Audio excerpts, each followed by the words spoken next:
Dando um curso uma vez sobre tradução de hebraico na Unicamp, eu lembrei que, veja uma metáfora que perdeu totalmente sentido, que é belíssima, mas perdeu sentido.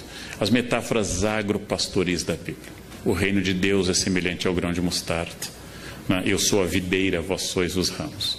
O que significa para um ser humano urbano nascido no centro de Porto Alegre? Aquele que acha que uma galinha é uma Knorr viva, ou seja, que nunca teve contato com a natureza, que não tem ideia do que seja um grão de mostarda. Para ele, mostarda é um potinho que existe no supermercado. Eu poderia mudar, pegar o Salmo 23 ou 22 da Vulgata. O Senhor é meu pastor, nada me faltará. Dominus regit me, em latim. Eu poderia mudar para o Senhor é meu provedor de banda larga. Ele nunca cairá. Isso faria as pessoas entenderem mais rapidamente. Mas um dos encantos da religião é o seu arcaísmo. É usar uma linguagem, e não é à toa que depois de relativamente reprimido, o latim volta à igreja. São autorizadas hoje dezenas de missas pelo Brasil, pelo rito tridentino, pela missa de São Pio V. Significa que os discursos e as práticas religiosos por causa do discurso, significa que hoje há mais fila para casamento numa igreja, como aqui, a São José, aqui, do que havia há 50 anos. Em 1968, as jovens queriam sair de casa e queriam levar uma vida hippie. Em 2015, elas têm o mesmo sonho da avó, um marido rico, bem-sucedido e casar de branco na igreja. Nós somos notavelmente mais conservadores do que há 50 anos. As pessoas fizeram a Revolução Francesa, mas querem morar em Versailles. Elas querem continuar morando em casa, com a liberdade da Revolução Francesa. O que acontece hoje, se você marcar numa igreja como Nossa Senhora do Brasil, em São Paulo, o seu casamento, que precisa de 3 anos de antecedência, se você perder o noivo, mantenha a data marcada. É mais fácil você vir a encontrar outro do que encontrar. Mantenha a data marcada, porque é fundamental se você quiser. O sonho hoje é coletivo. A avó, a mãe e a menina continuam sonhando com casamento de branco na igreja. Isso é notável. Isso é notável. Nós continuamos explicando mazelas sociais por tudo isso. Mas, se para encerrar é óbvio que nós temos pertencimentos líquidos, que, por exemplo, instituições tradicionais como a maçonaria perderam muitos membros nos últimos anos, que pertencimento a clubes e sociedades hoje é muito mais fraco. Se é verdade que hoje está em ascensão um Deus pessoal e positivo, que o Deus da obrigação, o Deus terrível, o Deus de Mateus 25, como eu disse, não está na moda, e que as fronteiras se diluíram, eu também posso pensar, para encerrar, uma questão mais filosófica. Esse Deus atual apropriado pelas pessoas. Esse Deus que exige muito pouco de mim e confirma a minha vida. Já que hoje nós confirmamos tudo. Eu devo comer esse quindim? Eu sempre tenho uma resposta. Pai, você já malhou tanto. Pai, você merece. Hoje é quarta.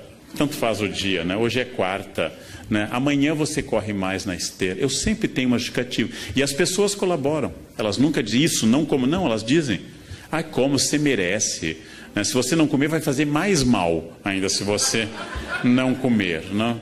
Ou seja, nós estamos num universo em que tudo que sou eu é explicável. É explicável. E eu preciso fazer dessa forma. A fé atual é uma forma de prisão imanente. Ou seja, naquilo que a gente considera de material, imanência, aqui e agora, hic et nunc. Aquilo que eu considero de imanente, atual, individualista. É difícil saber, apesar da imensa importância da religião hoje, institucional e pessoal, nos dois campos. É difícil saber se a fé média das pessoas é uma forma sofisticada de ateísmo religioso. Ou seja, que elas se aproximam de Deus para não colocar o delas na reta, mais do que para se entregarem a um plano. A fé exigente dos evangelistas, a fé exigente dos grandes santos, tenho que pregar, ai de mim se não o faço. A fé que tira alguém do seu conforto em Lisboa e o leva para a Itália, Santo Antônio, a fé que faz alguém dar seus bens, Francisco, a fé que muda a vida de um homem dissoluto, como Inácio, ou como Agostinho, a fé que faz uma jovem bonita e rica, como Clara, abandonar tudo e entrar numa vida. Esta fé É uma fé de entrega a um plano maior. Esta fé atual é uma fé que me favorece em tudo. Se eu estou triste, Deus me consola. Se eu estou alegre, Deus me confirma. Se eu tropecei, Deus me ampara. E se eu tenho metas, Deus me leva a elas. Similar ao tratamento que muita gente dá ao seu cachorro. Ele está sempre ao meu lado. Fica feliz quando eu volto. Claro, você dá a ração. Ele associa a sua chegada à comida. A felicidade dele é total. É alguém que lhe ama profundamente. Vem aquele velho teste. Coloque sua mulher no porta-malas do carro e no outro um cachorro. Deixe 3 horas e abra e veja a reação. Aí você vai saber quem lhe ama de verdade. O cachorro que você colocou vai ficar super feliz que você abriu o porta-malas. As mulheres raramente interpretam isso como felicidade. O que significa isso? É mais uma vez essa contradição que eu trabalhei ao longo da minha fala. É possível que nós estejamos num dos momentos mais religiosos da história humana. Haja vista a grande quantidade de manifestações, associações, instituições, congressos, etc. É possível. E é possível que uma parte desta nova religiosidade tenha a ver com a imersão de um homem líquido que dá muito pouca importância a algo que não lhe favoreça. E eu diria, não sendo religioso, que o maior desafio dos religiosos hoje é cristianizar os cristãos. Esse é o grande desafio. O desafio do século XV era cristianizar indígenas, XVI, no XIX eram os asiáticos, os africanos, idólatras, liberais, ateus. Hoje o desafio é cristianizar os cristãos e parar de dizer Senhor, Senhor, e começar a entender o desafio que significa uma opção de entrega. Então, este é o grande desafio. O campo é bom. Nós temos hoje um prestígio religioso maior do que nunca. A influência política das religiões em 2015 no Congresso é maior do que em 1950. Getúlio Vargas, ateu total, inaugurou o Cristo Redentor em 31. Abriu todos os congressos eucarísticos da era Vargas. Facilitou o Congresso Eucarístico de Porto Alegre, que já não era mais no governo dele.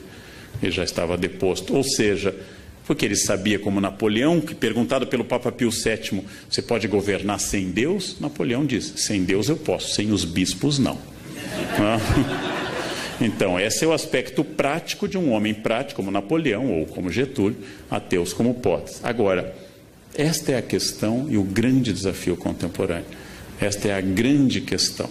Quer dizer, como enfrentar um ambiente que formalmente é religioso e na prática é completamente egoísta, voltado para si e totalmente alheio a quaisquer desafios religiosos possíveis.